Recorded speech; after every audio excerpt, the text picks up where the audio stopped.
My name is Mallory Ebers, and the topic of my research study is factors related to effective speech-language pathology in teletherapy. Many individuals require the service of a speech-language pathologist, but are unable to meet in a traditional face-to-face setting to receive those needed services. Due to these factors and the added difficulty of providing teletherapy, it is necessary to determine what factors assist in creating positive outcomes in speech-language teletherapy. For the purpose of this study, 10 peer-reviewed empirical studies were used, ranging in date from 2008 to 2018. Age, gender, and location were not excluding factors.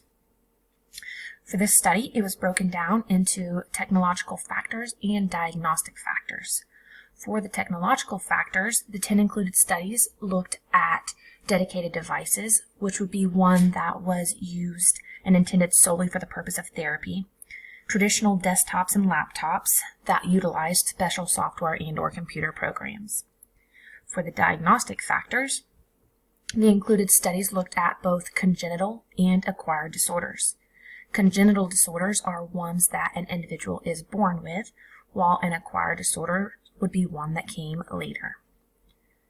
Some of the congenital disorders that were included were hearing impairments and cerebral palsy. A couple of the acquired disorders that were looked at were Parkinson's disease and aphasia. After looking at all the data and the information from the 10 studies, the results showed that all of the included technological and diagnostic factors presented proved to be effective and feasible methods of providing teletherapy. There are some limitations to the study, as this study solely focuses on a handful of the disorders, as well as just a handful of the technological platforms that are available on the market today. It would be necessary to further look into other technological platforms to determine if these results would carry over to other devices and methods, as well as looking at a wider range of disorders, both congenital and acquired, to determine if the findings from the study would stand up in those situations as well.